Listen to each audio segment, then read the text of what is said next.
منگنی کے بعد سجل دوبارہ سے آفس جوائن کر لیتی ہے۔ سالار سجل کو آفس میں دیکھ کے بڑا ہی خوش ہوتا ہے اور اس کے کیبن میں پہنچ جاتا ہے۔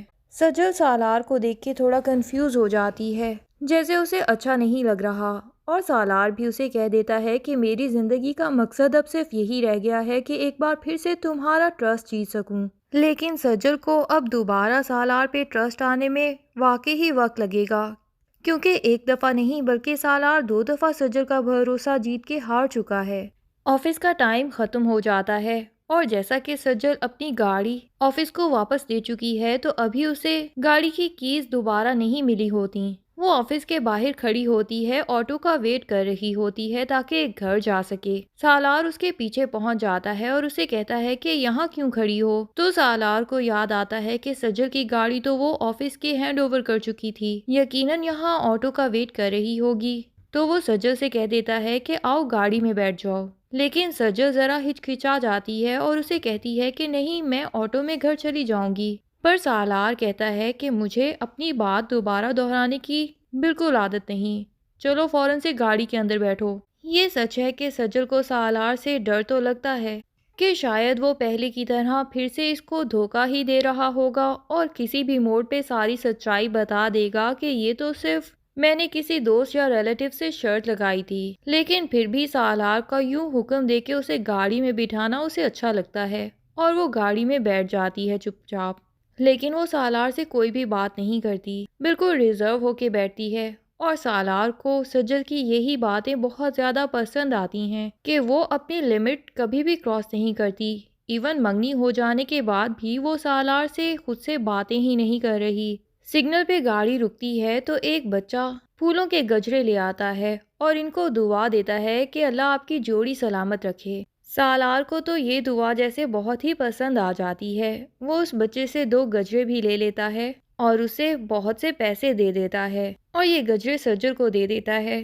سجل انکار کر دیتی ہے کہ میں یہ گجرے کیا کروں گی، لیکن سالار کہتا ہے کہ تمہاری وجہ سے اتنے مہنگے گجرے خریدے ہیں اور تم لے ہی نہیں رہی۔ تو سجل بھی سالار کو خوش کرنے کے لیے فوراً گجرے پہن لیتی ہے۔ ادھر ارجمن کے پرابلمز ابھی تک ختم نہیں ہوئے۔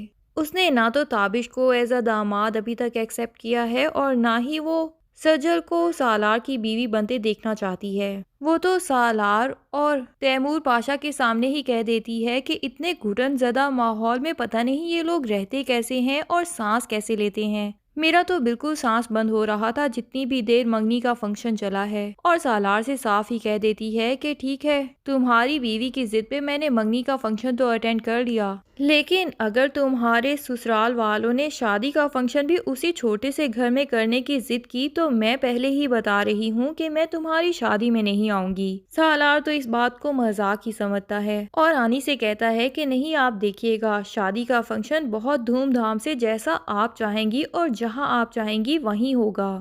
ارجمن دیکھتی ہے کہ رمشا منگنی کے بعد سے بہت ہی بجھی بجھی رہنے لگی ہے، جیسے اس نے ہار مان لی ہو۔ تو وہ اس کے پاس پہنچ جاتی ہے اور اسے کہتی ہے کہ لگتا ہے تم نے ہار مان ہی لی آخر۔ لیکن رمشا بھی اسے کہتی ہے کہ میں ہار ماننے والے لوگوں میں سے نہیں۔ ارجمن کہتی ہے کہ تم نے کیا کیا آخر، بالآخر ان کی منگنی تو ہو کے ہی رہی نا۔ تو رمشا بھی کہہ دیتی ہے کہ منگنی ہی ہوئی ہے نا، قسمت ساتھ دے تو شادی سے 1 دن پہلے بھی شادی ٹوٹ سکتی ہے، اور رمشا کو بالکل کمزور سمجھنے کی غلطی نہ کریے گا۔ ارجمن کہہ دیتی ہے کہ یہ تو میں تمہارے بارے میں جانتی ہوں کہ جو بات تم چاہتی ہو وہ کر کے ہی دکھاتی ہو، تبھی تو جب تم منگنی میں آئی تھی میں تبھی سمجھ گئی تھی کہ یہ کوئی گہری چال سوچ کے ہی آئی ہے، ورنہ بہن کی خوشی میں خوش ہونے والی تو یہ کہیں سے نہیں لگتی۔ رمشا بھی کہہ دیتی ہے کہ بڑی بات ہے، میرے گھر والوں سے زیادہ تو شاید آپ مجھے جانتی ہیں۔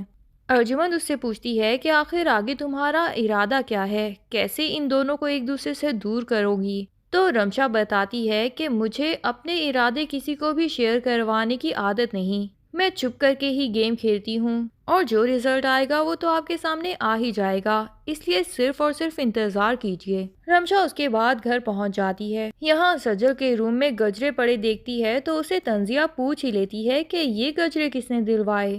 سجل جو کہ رمشا کو بالکل ہرٹ تو کرنا نہیں چاہتی، لیکن اس نے کبھی بھی جھوٹ بولنا بھی نہیں سیکھا، وہ رمشا کو ہچکچاتے ہوئے بتا ہی دیتی ہے کہ یہ سالار نے دلوائے ہیں۔ سجل کہتی ہے کہ واہ بھئی، ابھی تو صرف منگنی ہی ہوئی ہے اور اس نے تمہیں گجرے وجرے بھی دلوانے شروع کر دیے۔ محبت تو بہت گہری لگتی ہے۔ سجل کو سمجھ نہیں آتا کہ ایسے میں رمشا کو کیا جواب دے۔ وہ یہی چاہتی ہے کہ کاش رمشا کے دل میں کسی ایسے لڑکے کے لیے محبت پیدا ہو جائے جو رمشا سے بھی اتنی ہی محبت کرتا ہو اور رمشا خوشی خوشی اس کے ساتھ شادی کر لے۔ وہ رمشا کو یوں دکھی دیکھنا نہیں چاہتی۔ دوسری طرف تابش ابھی تک علیزے سے ناراض ہوتا ہے کہ اس نے آخر منگنی کے لیے جو ڈریس علیزے کو گفٹ دیا تھا، اتنے تنگ حالات میں گھر کے سودے بھی پورے نہیں لیے، بلکہ علیزے کو جو ڈریس پسند آیا تابش نے فوراً سے اسے خرید کے لے دیا۔ لیکن علیزے ہے کہ اس نے پھر بھی منگنی پہ وہ ڈریس نہیں پہنا، بلکہ ماں کے گھر جا کے اپنا ایک اعلیٰ سا شاندار مہنگا ترین ڈریس چینج کر کے آ گئی۔ تابش کو یوں لگتا ہے جیسے علیزے اسے اس کی حیثیت یاد کروانا چاہتی ہے کہ وہ مہنگا ترین ڈریس بھی لے دے تو علیزے کے پاس اس سے بہت زیادہ اچھے ڈریسز موجود ہیں اور وہ علیزے کی خواہشات کبھی بھی پوری نہیں کر سکتا۔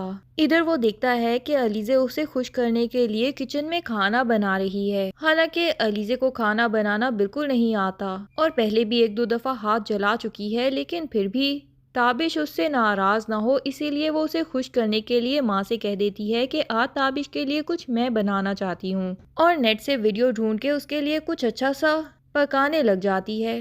تابش اسے کچن میں کام کرتے دیکھتا ہے تو اسے کہتا ہے کہ ایسا لگتا ہے کہ علیزے پاشا کو علیزے تابش بننے میں زندگی میں بہت مشکلات کا سامنا کرنا پڑ رہا ہے اور اب تو تم آہستہ آہستہ تھک بھی گئی ہو۔ علیزے کہتی ہے کہ تمہیں ایسا کیوں لگ رہا ہے؟ میں نے تو تم سے آج تک کسی بھی چیز کا گلہ نہیں کیا، لیکن تابش کہتا ہے کہ گلے زبان سے نہیں کیے جاتے بلکہ تمہارے ایٹیٹیوڈ سے ہی ہر چیز سمجھ آ جاتی ہے مجھے۔ ہاں یہ بات سچ ہے کہ علیزے واقعی ہی تھک گئی ہے، لیکن تابش کے ساتھ اس غربت زدہ زندگی میں رہتے ہوئے نہیں بلکہ تابش کے اس ایٹیٹیوڈ کے ساتھ جو وہ ہمیشہ علیزے کو شک کی نظر سے ہی دیکھتا ہے، جیسے وہ تابش کے ساتھ خوش نہیں ہے۔ علیزے اسے منانے کی جتنی بھی کوششیں کرتا ہے اتنا ہی زیادہ مشکل حالات ہوتے جاتے ہیں۔ علیزے حالانکہ بتا بھی چکی ہے کہ وہ تو صرف اپنی میچنگ جیولری لینے کے لیے گھر گئی تھی، لیکن ماں نے ضد کر کے اسے کپڑے چینج کرنے کے لیے کہہ دیا۔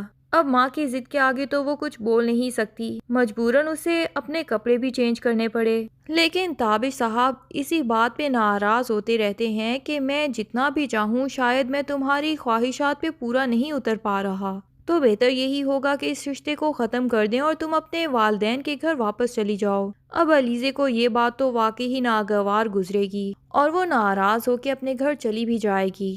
ارجمن بھی علیزے کو جب تابش سے ناراض ہو کے گھر آتا دیکھے گی تو خوب انجوائے کرے گی، لیکن علیزے تو سارا کا سارا الزام ہی ماں کو دے دیتی ہے کہ جب بھی آپ میری زندگی میں انوالو ہوتی ہیں تبھی تابش مجھ سے ناراض ہو جاتا ہے۔